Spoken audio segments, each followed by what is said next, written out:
Hi everybody, welcome back to the channel. Nigel from Nigel's Modelling Bench here, and we're still working on this buddy build with Ben from Roadie Hobby Corner.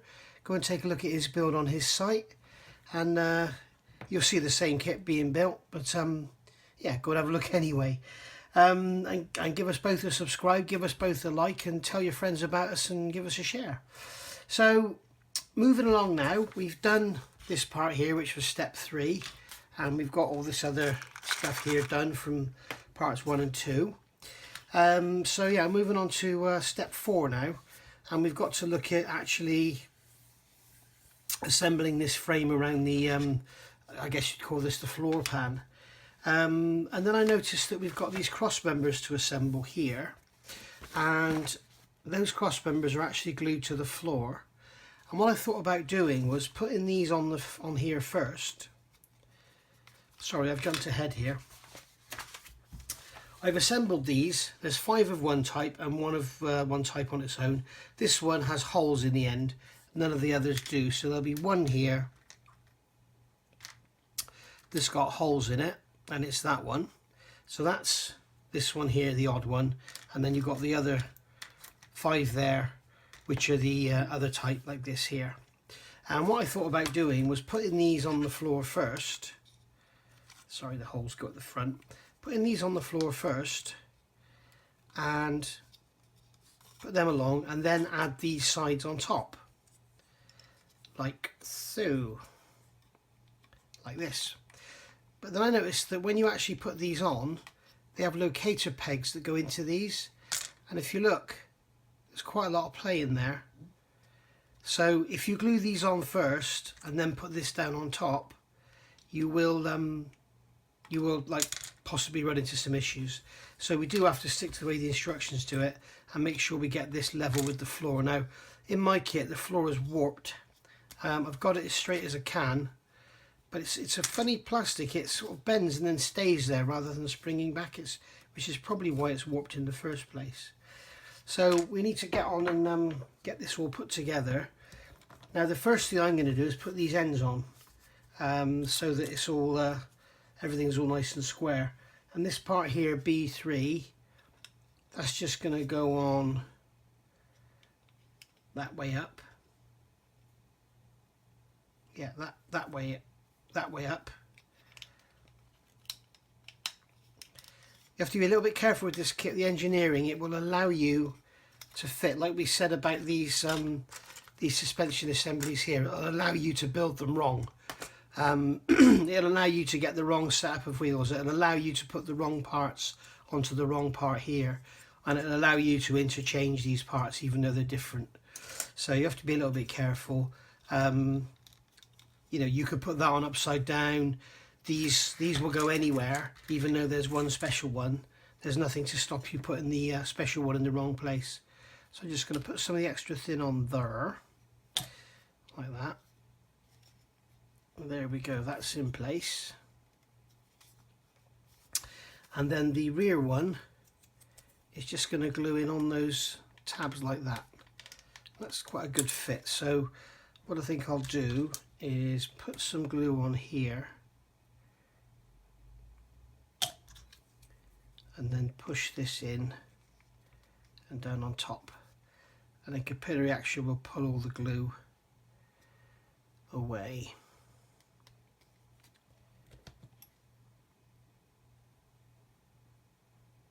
There we go.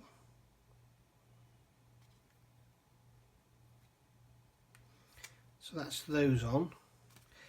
Now these side panels are going to go on. So that's going to press into there. And then we've got little tabs locating there. So what I'll do first is glue that one there, I think. So that's gone into there.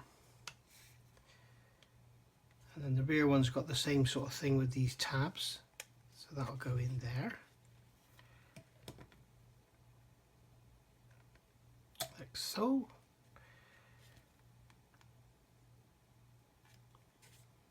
And the fit on this kit is very, very nice. Very nice indeed.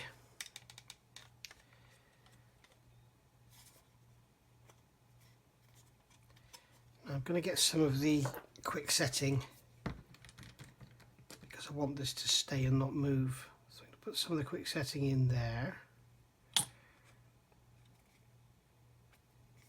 That should help to hold that together. Put some in there, which will hold that together. I'm just going to check with one of these it does line up okay. Yes, perfect. So that's good. So let's just put this other side on. Wrong way around, Nige, come on.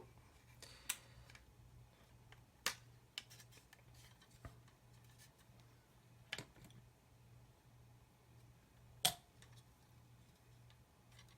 some in there and let that go down.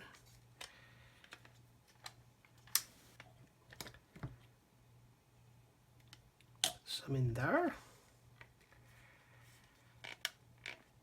You can see now the floor on this side wants to pop out, which was part of the reason for wanting to put those cross members in first. Okay, I'm just going to clamp that together.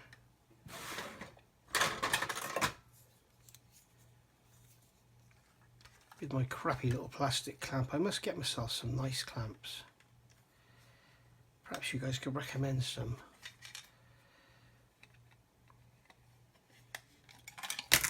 See, that's how crap they are.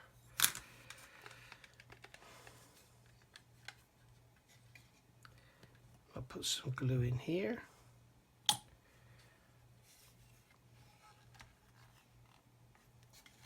And if it appears like I'm rushing, I am.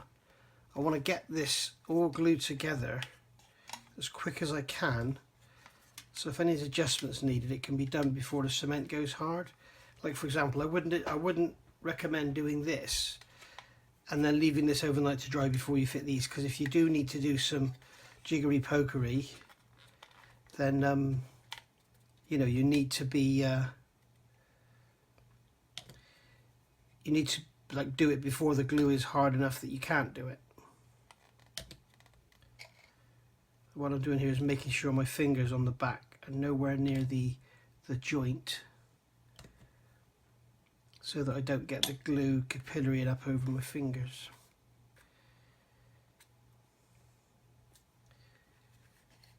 Okay, so we've got some ooze out there. I'm not worried about that. That'll clean up.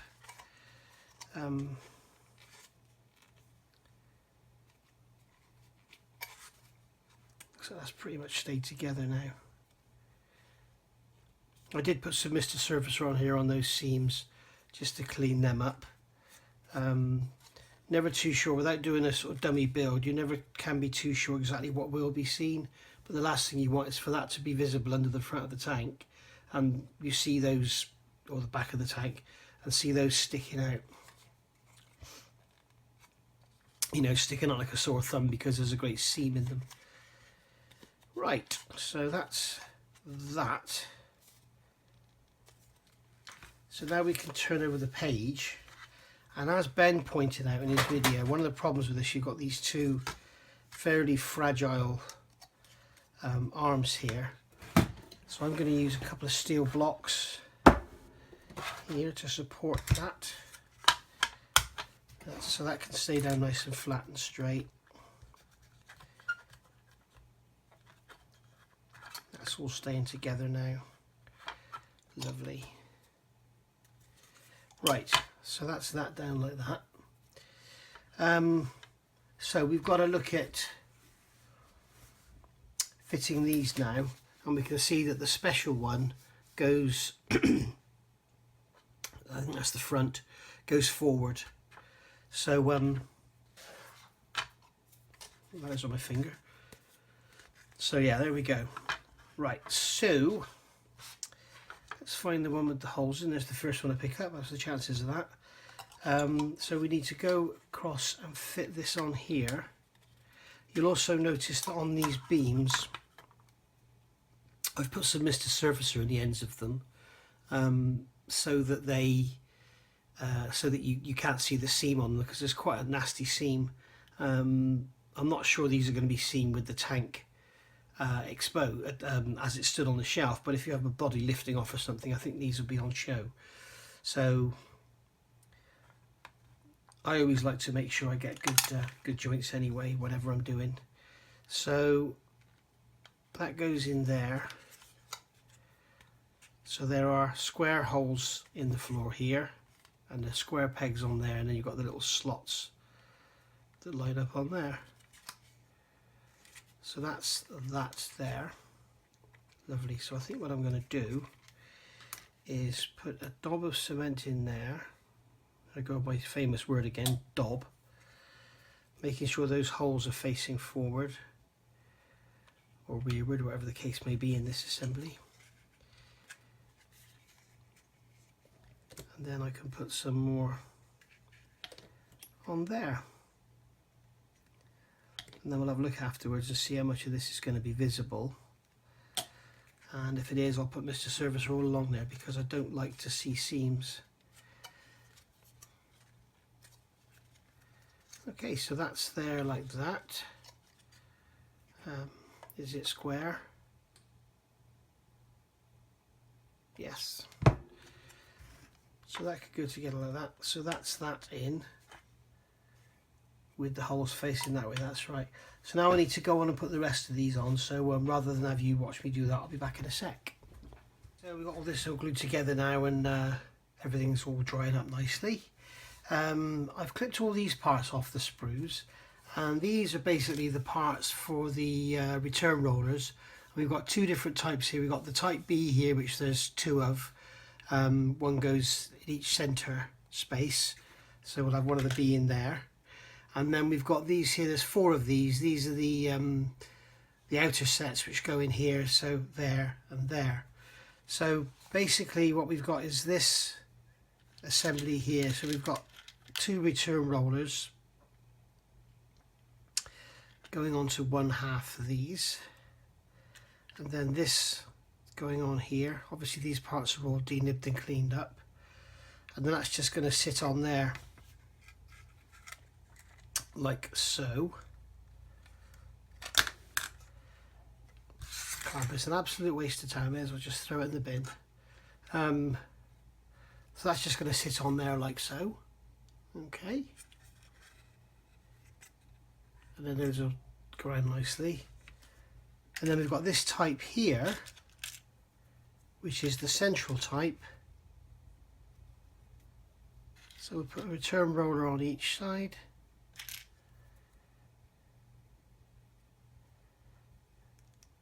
Clip those together like that. And if you notice, I haven't cleaned up the bottom face of these. There's a sprue nib, well, there's two sprue nibs on each and a seam. They've got to be glued together, so you may as well clean it up once it's glued together rather than clean up two separate parts. But they're basically going to sit in there like that.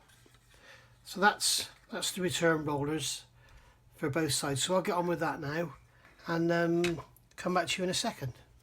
Right, that's all glued together now.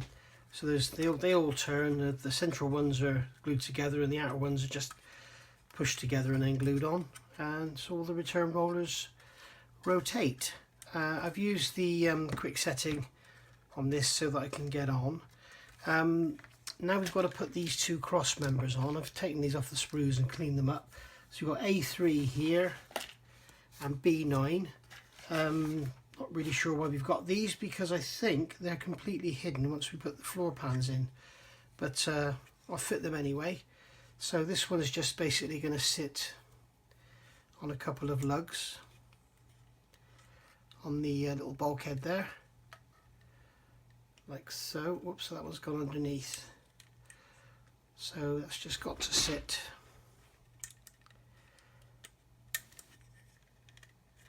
As usual, on camera, it's always more difficult than when you do it off.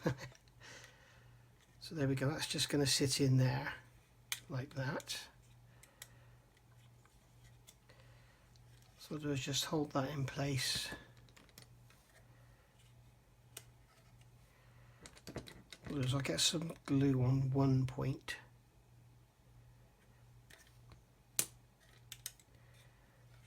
and then get some glue on that point there, like so, and then push this down. Well, let's run some glue in there first, push it down, and that should hold that there. I'll just put a little spot of glue on the outside and let that capillary in. So that's that one fitted. And then we've got this one here, this cross member all cleaned up, denibbed and everything. It's going to just slot in there like so.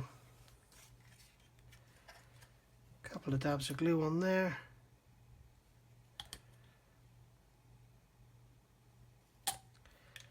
So that's those cross members. It's becoming quite a strong little structure, this. Then, so that's another empty box. We've got these exhaust silencer halves. Just quickly show you this for our newer members, or newer watchers, or new to the hobby. These sprue nibs on here, you can see on the outside edge, I haven't bothered cleaning them up. Again, I don't see the point, because once you put this together, you're going to have a seam to deal with anyway. So what I do is I just remove the nib, sand the faces with my hard sanding stick. I sand the faces so they're flat and smooth, and then I can put the parts together like so, and just run some glue down them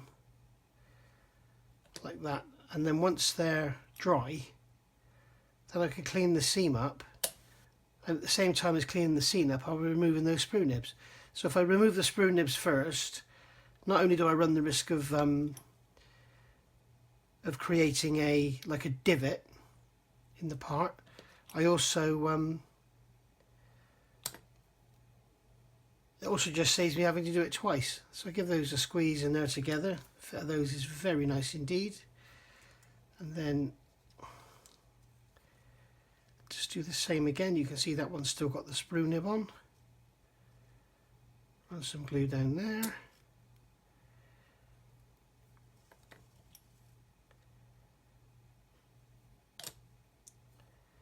Run some glue down there, give them a squeeze.